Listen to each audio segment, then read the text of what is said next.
कि देखो ये बजट पहला तो बहुत निराशजनक बजट है। दूसरा, ये अपना सिंहासन बचाने के लिए ये बजट किया गया है। तीसरा, जो किसानों के लिए हम अपेक्षा कर रहे थे एमएसपी गारंटी का, और कानूनन उसको कुछ एमएसपी को मजबूती मिलेगी और फर्टिलाइज़र और दूसरे पेस्टिसाइड इसके लिए कुछ सब्सिडी भी मिलेगा, ये सारी चीज़ें हमने एक्सपेक्ट किया था, वो भी इसमें नहीं है। और इतने हादसे रेलवे में हो रहे हैं, वो रेलवे का तो ऐसा हो गया ना इधर का ना उधर का। वो फाइनेंस डिपार्टमेंट जब भी गया, रेल डिपार्टमेंट, तब से या तो उसको ठीक ढंग से पैसे मिल रहे या भर्तियां नहीं हो रहे, उसके बारे में कुछ जिक्र नहीं किया। उन्होंने कर सकते थे कि हम इतने नौकरियां खाली है, उसको ठीक करके सिग्नल वाला हो दो, अटेंड करने वाले हो दो, और जितने भी पुलिस सिक्योरिटी होना वो हो दो। ये जो आवश्यक चीज़ें रेलवे में करनी थी वो भी उन्होंने नहीं किया। और पटरी सुधारना, रेल पटरी सुधारना और बाकी के जो पैसेंजर की सेफ्टी के लिए कुछ करना था, वो भी इन्होंने ज़्यादा पैसे रख के कुछ नहीं किया। और बहुत दिन से मैं खुद ही कोशिश कर रहा हूँ, जो पहले के स्कीम्स थे, खास करके जो बोगी फैक्ट्री हम कर्नाटक में बनाए थे, उसको एक्सपांड करने का था। तो अब 10 साल से वो एक्सपांड करने के लिए कुछ पैसे नहीं दे रहे। और बहुत से जो नए स्कीम पहले गवर्नमेंट दी थी और जो रेलवे लाइन नए दिए थे, वो भी इसमें नहीं है। तो रेलवे बजट भी इतना कमज़ोर बनाया है, शायद उसी लिए तो वो फाइनेंस डिपार्टमेंट में मर्ज करके उसको ऑर्फन कर दिया गया। युवाओं की मांग थी जो पक्की सरकारी नौकरी का प्राइवेट सेक्टर में और दूसरे सेक्टरों में, और हम भी वायदा किया था। वो एक प्रोग्राम वो कॉपी कर लिए है, उसको दूसरा नाम उन्होंने दिया क्या, इंटर्नशिप। तो हम ये तो उससे ज़्यादा पैसा देकर वो स्कीम को बनाना चाहते थे। तो हमारा एक कट एंड पेस्ट बोलते ना, तो वो उन्होंने किया है।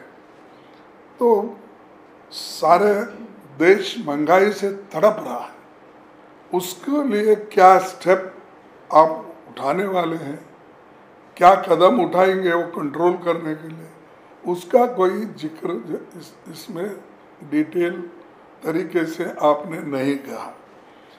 और ऐसा लग रहा है कि मध्यम वर्ग से भी वो दुश्मनी ले रहे। अब तक तो मध्यम वर्ग को कुछ ले देकर अपने साथ रखे थे, शायद उनके ऊपर भी गुस्सा है।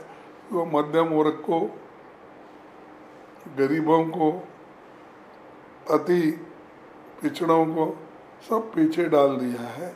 कुर्सी बचाने के लिए जो 1-2 लोगों को खुश करना था, वो उन्होंने अपने बजट में ओपनली दिखाया।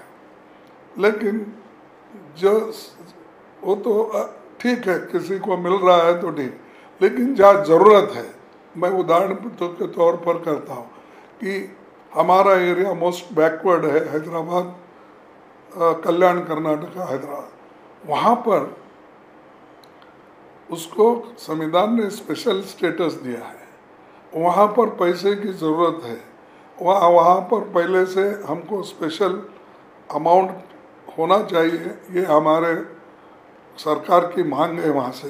वो भी उन्होंने इसको निगलेक्ट किया उसके बारे में कोई उन्होंने एक लफ्ज भी इसमें नहीं है। केंद्र सरकारने आपला अर्थसंकल्प मांडलेला आहे। माननीय प्रधानमंत्री नरेंद्र मोदीजी यांच्या नेतृत्वात निर्मला सीतारामनजी यांनी एक अतिशय संतुलित बॅलन्स्ड अशा प्रकारचा अर्थसंकल्प आज मांडलेला आहे।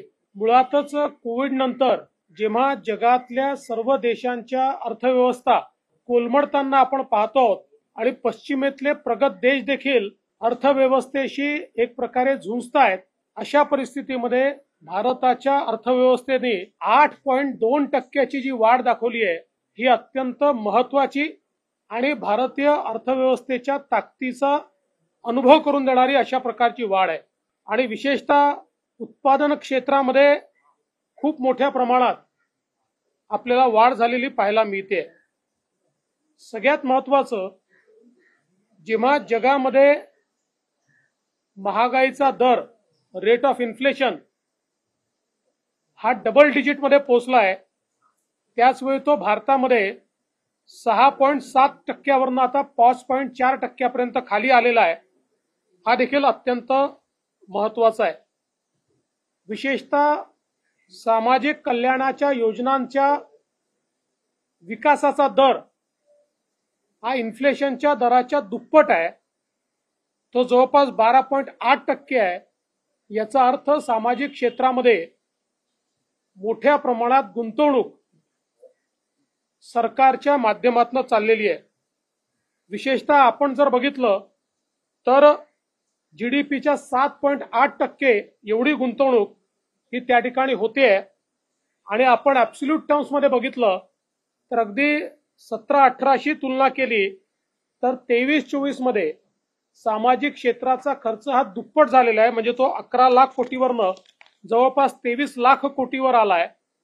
तर आरोग्य क्षेत्रातला जो खर्च आहे तो 17-18च्या तुलनेत जवळपास दुप्पट झालाय, तो 2.5 लाखावरनं 5.85 लाख कोटी इतका तो वर गेलेला आहे।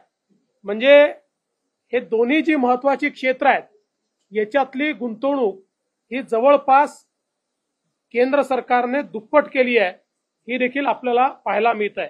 यासोबत वित्तीय तूट ज्या प्रकारे निर्मलाजींनी घोषित केलं होतं कोविडच्या नंतर, त्याच प्रकारे ती कमी होताना दिसते आणि अर्थव्यवस्था ही पूर्णपणे त्या ठिकाणी मजबूत होताना दिसते। विशेषतः बँकांचे जे एनपीए आहेत हे आता केवळ 2.8% वर आले आहेत, जो गेल्या 12-15 वर्षातला सगळ्यात कमी एनपीएचा दर आहे। हे देखील अत्यंत महत्त्वाचं आहे। आणि लाभार्थ्यांच्या खात्यामध्ये जवळपास 40 लाख कोटी रुपये हे थेट जमा करण्याचं काम या ठिकाणी मोदी सरकारने केलेलं आहे।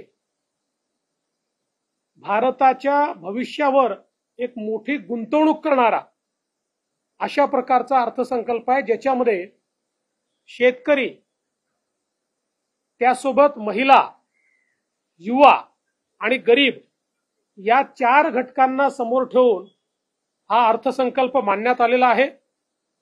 शेतकऱ्यांकरता अनेक नवीन योजना, नैसर्गिक शेतीपासून तर नवीन किसान क्रेडिट कार्डापर्यंत आणि शेती क्षेत्रातलं इन्फ्रास्ट्रक्चर तयार करण्यापासून तर विपणनापर्यंत मोठ्या प्रमाणात गुंतवणूक या ठिकाणी वाढवण्यात आली आहे।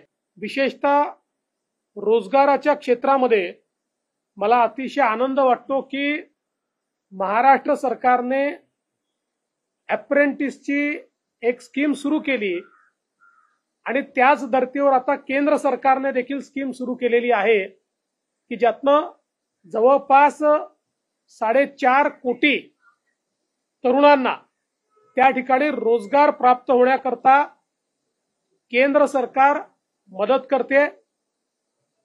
त्यांना अप्रेंटिसशिपचे पैसे मिळतात, त्यांना ईपीएफओ मध्ये पैसे मिळतात आणि त्यासोबत रोजगार वाढी करता सर्वात जास्त रोजगार निर्मिती करणारं एमएसएमईचं जे क्षेत्र आहे या क्षेत्राला मोठ्या प्रमाणात केंद्र सरकारने क्रेडिट गॅरंटी स्कीम मध्ये इन्क्लूड केल्यामुळे आणि नवीन क्रेडिट गॅरंटी स्कीम दिल्यामुळे रोजगाराची निर्मिती खूप मोठ्या प्रमाणात वाढणार आहे.